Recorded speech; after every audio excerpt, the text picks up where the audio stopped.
existen varios puntos importantes en los que hemos avanzado, la experiencia que se ha obtenido en el instituto, y pues no sé si existe alguna inquietud, alguna pregunta sobre lo que se acaba de presentar.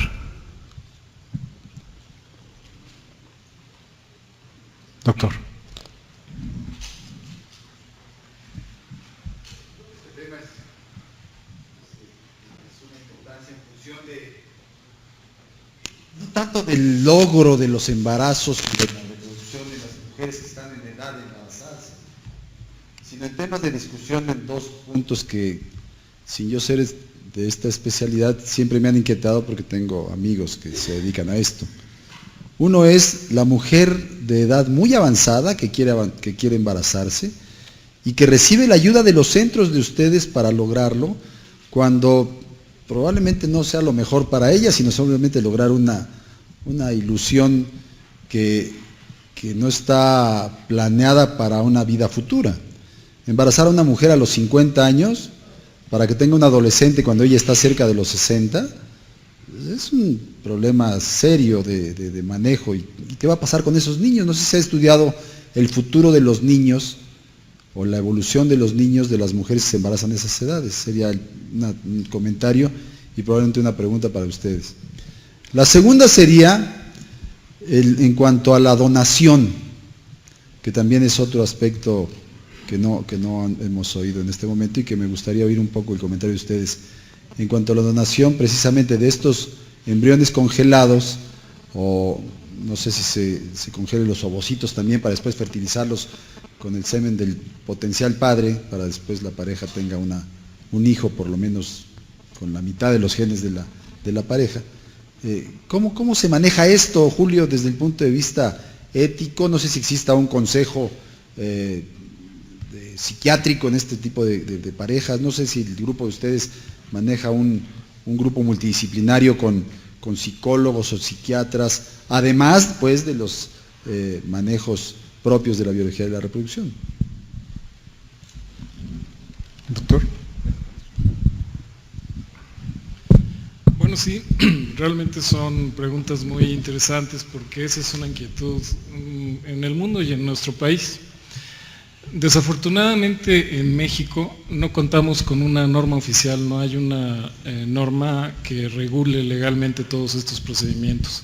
Ha sido un verdadero problema porque el proyecto de la norma existe desde hace muchos años, pero pasan los gobiernos y depende de qué partido esté en el gobierno, autoriza o no autoriza ciertas cosas, y la realidad es que actualmente estamos trabajando sin una norma. Y desafortunadamente esto también se presta a muchas cuestiones que podrían ser muy cuestionables desde el punto de vista ético. Por ejemplo, en el mundo hay casos verdaderamente tristes. Hay en España, por ejemplo, una mujer que se embarazó a los 66 años, obviamente con ovodonación, no con sus propios óvulos, y que tuvo gemelos, y 2 años después falleció de cáncer de mama. Entonces, realmente, ¿qué pasa en esos casos? ¿No es un egoísmo? ¿Qué va a pasar con esos niños? Y en México pues no tenemos una regulación. El instituto, al ser un hospital público, pues no podemos hacer cosas que no están autorizadas por la ley. Nosotros tenemos ciertos requisitos, cierto reglamento. Por ejemplo, en el instituto la edad límite para iniciar un protocolo de estudio por infertilidad de la mujer es 35 años. Nosotros no aceptamos pacientes de más de 35 años, pues en primer lugar porque no podemos generar embarazos que potencialmente pueden ser de alto riesgo. Esa es una razón de peso, pero la otra razón es que tenemos un volumen muy grande de consulta, y entonces estas pacientes de más de 35 años lo que menos tienen que perder es tiempo. Y entrar al instituto implica entrar a una rutina, un protocolo de estudio que nos puede llevar varios meses o incluso a veces años en resolverles algún problema de endometriosis o miomatosis uterina antes de utilizar alguna técnica de reproducción asistida. Y para cuando nosotros resolvemos eso, pues a lo mejor ya la paciente tiene 38 o 39 años. Entonces, no aceptamos pacientes de más de 35 años, pero obviamente sí las tenemos, porque nuestras propias pacientes de 35, pues algunas han ido envejeciendo por diferentes razones, pues no se han sometido a ninguna técnica de reproducción asistida, y sí tenemos pacientes de más de 35 años, pero no porque nosotros las aceptemos. Desde luego que es importantísimo que haya una norma.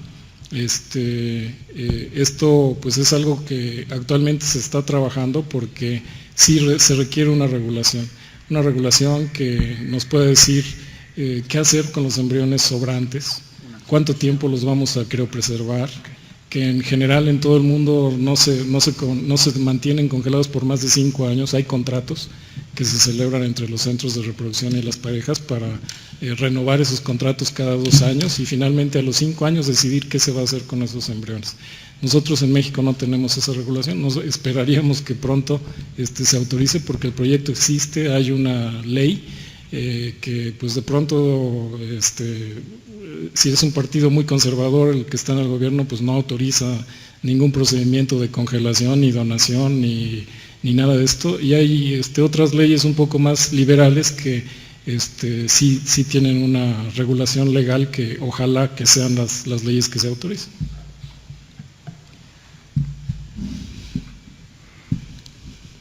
No sé si existe algún otro comentario, doctor.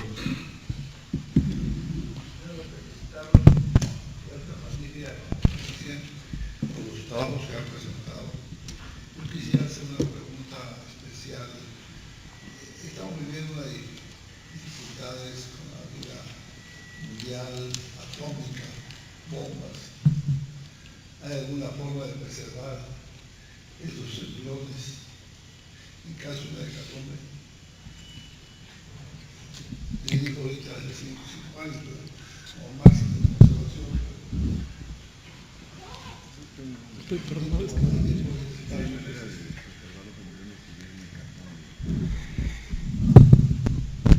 Pues es una pregunta interesante, pero yo creo que nunca se ha planteado ese problema. Sí, dice el doctor que depende de dónde caiga la bomba. Pues no tendría yo una respuesta porque no hay experiencia en ese sentido. Sí, doctor.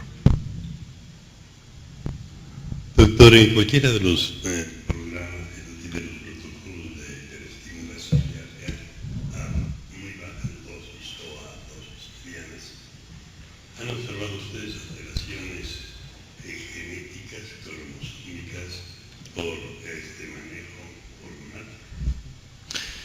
Bueno, como les comentaba yo en mi plática, una preocupación es precisamente esa. Y la mayoría de los estudios que se habían hecho hasta hace pocos años parecían indicar que no había ningún problema en cuanto a mayor índice de malformaciones o alteraciones cromosómicas o problemas en los productos de la reproducción asistida.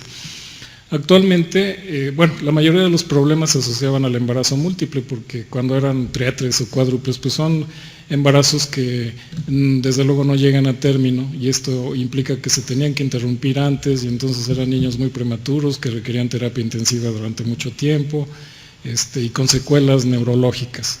Pero lo que se está viendo en la actualidad es que a pesar de que sean embarazos únicos, sí hay un aumento, por ejemplo, en los casos de retardo de crecimiento, y ha habido un aumento en los casos de parto prematuro, que se está tratando de investigar cuáles son las causas, y hay muchas propuestas. Hay quienes dicen que los medios secuenciales que se utilizan para el cultivo de los embriones a etapas de blastocisto de alguna manera pueden afectar, y son niños que nacen con bajo peso.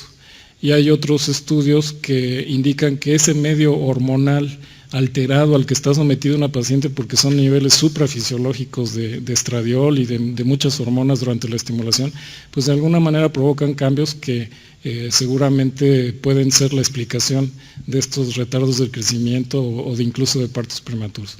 En cuanto a malformaciones, a cromosomopatías, sobre todo los casos de ICSI, de inyección intracitoplasmática de espermatozoides, se ha visto alguna asociación de mayor frecuencia de malformaciones. Y esto pues es un poco lógico si pensamos que la inyección intracitoplasmática lo que se hace es que el espermatozoide lo selecciona un biólogo de acuerdo a las características del espermatozoide. O sea, realmente es un espermatozoide bonito el que selecciona y que es el que usa para inyectarlo dentro del óvulo, no es una selección natural. Y pues ahí puede haber un error humano muy importante. Y los esfuerzos están encaminados actualmente a tratar de establecer métodos que, sin ser invasivos, como puede ser por ejemplo la biopsia de blastómeras, es decir, la biopsia de blastómeras que se usa para el diagnóstico preimplantación, es tomar una o dos células del embrión en etapa de mórula para hacer un cariotipo y determinar la estructura y la cantidad de cromosomas. Pero es una técnica invasiva y desafortunadamente pues hay casos de mosaicismos en los que a lo mejor tomamos una célula normal pero dejamos una célula con alteración cromosómica y ese no es un embrión sano y nosotros podríamos pensar que sí. Entonces, en la actualidad lo que se está haciendo es, la investigación está dirigida hacia la metabolómica, la proteómica, que es muy interesante porque estos estudios ya no son invasivos, sino lo que se hace es estudiar el medio de cultivo en donde se desarrollaron los embriones para ver qué metabolitos hay en ese medio de cultivo y poder establecer así si un embrión es sano y es apto para la transferencia o no. Y todo parece indicar que los resultados son bastante prometedores porque no es una técnica invasiva y aparentemente se tienen mejores resultados en cuanto a que se están diagnosticando problemas simplemente al estudiar, o sea, estamos aprendiendo a comunicarnos con el embrión, simplemente al estudiar el medio cultivo nada más, sin tocar al embrión. Entonces hay mucha esperanza en estos estudios, parece que vamos hacia allá.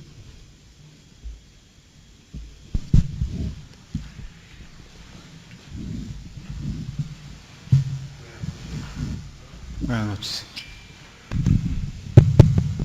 En primer lugar, los felicito sinceramente por el trabajo realizado, su presentación, su exposición y el pronóstico que ustedes atinan o manejan en este sentido. Me preocupa que no haya una norma y que estén trabajando fuera de una norma. Eso a mí me preocupa como mexicano y además pensando en el futuro que puede deparar en un momento dado a la paciente o a las consecuencias de esto. Si no tenemos una reglamentación, tal vez la sociedad en cualquier momento puede detonar un problema. Y este problema puede ser una demanda civil, una denuncia penal o una queja. Entonces, mi preocupación obedece a ese progreso. Que entre más se avance en la ciencia, para muchos y algunos especialistas dicen que más atrás queda uno del conocimiento. Tal vez no es así. Nuestro propósito es siempre con esa esperanza de poder servir y ser útil a una sociedad en la que vivimos. Pero no podemos apartarnos de una norma, de una reglamentación interna, en donde se pueda determinar cómo llega, en qué condiciones se maneja y cómo sale y la consecuencia, positiva o negativa.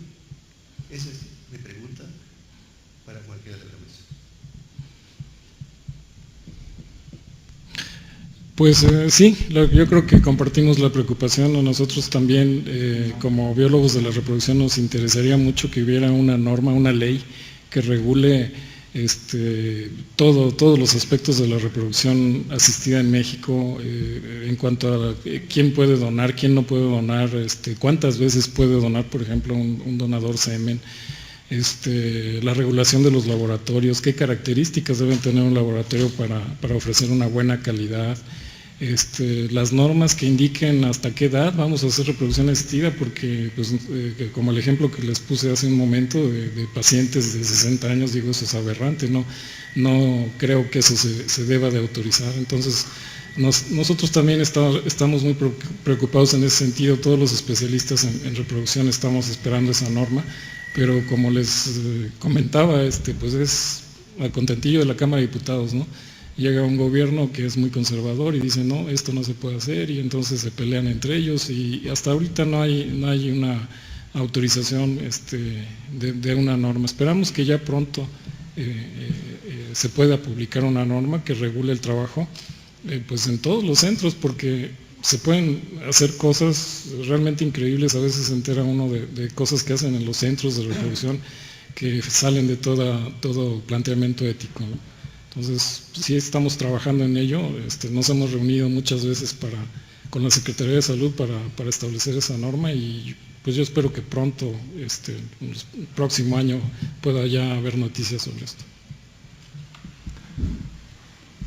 Pues muchas gracias a todos. Definitivamente una legislación, una normativa sobre la regulación de todas estas técnicas es algo ya apremiante, es algo importante que pues ya ha llevado un seguimiento. El mismo doctor de la Jara ha estado pues preocupado por toda esta situación, y como él bien menciona, no nada más es una legislación para nuestro instituto y para las instituciones de gobierno, sino también todas las instituciones privadas que están involucradas en esto.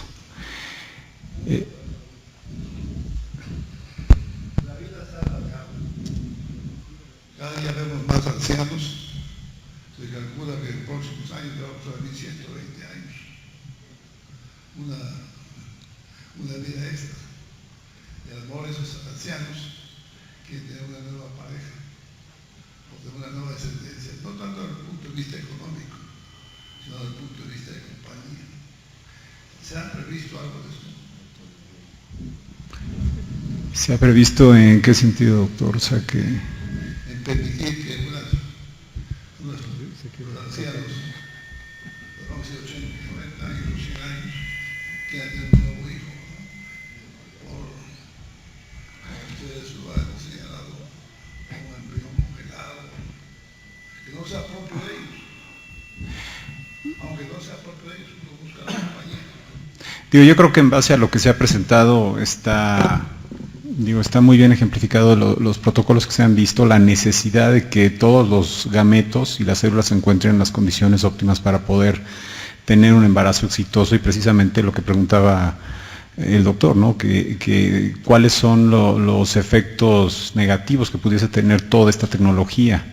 Entonces, obviamente, si se puede llegar a encontrar alteraciones en células que obviamente están en pacientes jóvenes, y podemos encontrar alteraciones al ser expuestas a todas estas técnicas, pues es más evidente que esto pudiese generarse en pacientes de mayor edad.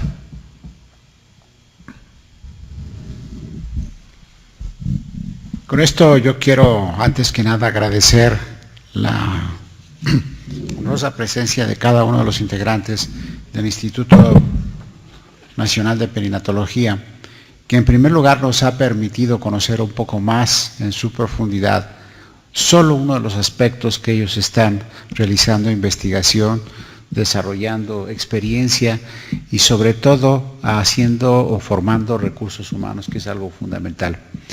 Es evidente que todo quehacer humano y específicamente profesional debe estar enmarcado por un ámbito normativo, legal, pero además con algunos conceptos bioéticos que deben de estar siempre permeando a nuestro quehacer cotidiano. De tal suerte que estas son preguntas interrogantes que deberemos nosotros de considerar y empezar a vislumbrar en cómo es que pudiéramos sumar los esfuerzos entre los institutos nacionales de salud de este país en cuanto al desarrollo de propuestas de normas oficiales para poder en un momento dado ver cómo pudiéramos establecer mecanismos que pudieran favorecer, presionar, estimular a lo que son las legislaturas y que éstas puedan estar perfectamente bien aconsejadas desde el punto de vista científico, desde el punto de vista ético, para que estas normas puedan ser aprobadas, publicadas y difundidas y observadas sobre todo en nuestro país.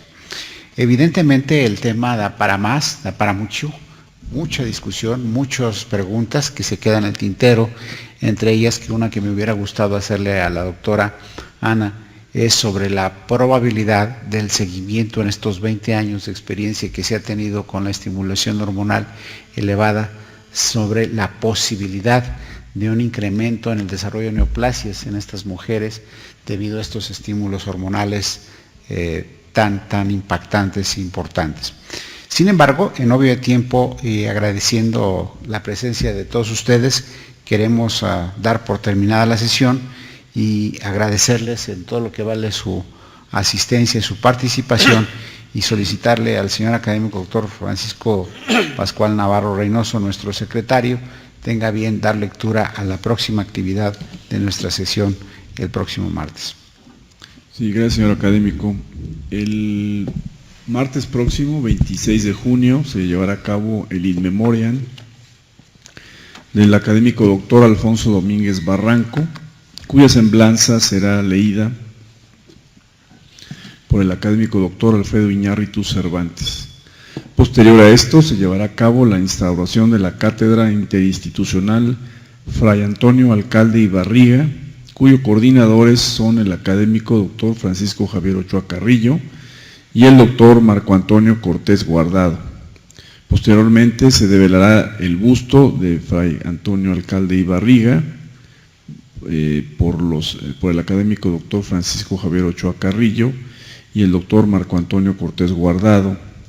Posteriormente vendrá el mensaje del doctor Héctor Raúl Pérez Gómez, que es el jefe de la sección de salud de la Universidad de Guadalajara, y posteriormente se hablará sobre la primera edición de esta cátedra interinstitucional Fray Antonio Alcalde y Barriga por parte del académico doctor Francisco Javier Ochoa Carrillo, y por último el mensaje final del doctor Marco Antonio Cortés Guardado. Aquí los esperamos el martes 26 de junio a las 7:30 de la noche. Gracias por su asistencia. Existen varios puntos importantes en los que hemos avanzado, la experiencia que se ha obtenido en el instituto, y pues no sé si existe alguna inquietud, alguna pregunta sobre lo que se acaba de presentar. Doctor. Este tema es una importancia en función de, no tanto del logro de los embarazos y de la reproducción de las mujeres que están en niños, para que tenga un adolescente cuando ella está cerca de los 60, es un problema serio de manejo. ¿Y qué va a pasar con esos niños? No sé si se ha estudiado el futuro de los niños o la evolución de los niños de las mujeres que se embarazan a esas edades. Sería un comentario y probablemente una pregunta para ustedes. La segunda sería en cuanto a la donación, que también es otro aspecto que no hemos oído en este momento y que me gustaría oír un poco el comentario de ustedes. En cuanto a la donación precisamente de estos embriones congelados, o no sé si se congelen los ovocitos también para después fertilizarlos con el semen del potencial padre, para después la pareja tenga un hijo, por lo menos con la mitad de los genes de la pareja. ¿Cómo se maneja esto, Julio, desde el punto de vista ético? No sé si exista un consejo psiquiátrico en este tipo de parejas. No sé si el grupo de ustedes maneja un grupo multidisciplinario con psicólogos o psiquiatras. Además, puede embarazarse. Sino en temas de discusión en dos puntos que, sin yo ser de esta especialidad, siempre me han inquietado porque tengo amigos que se dedican a esto.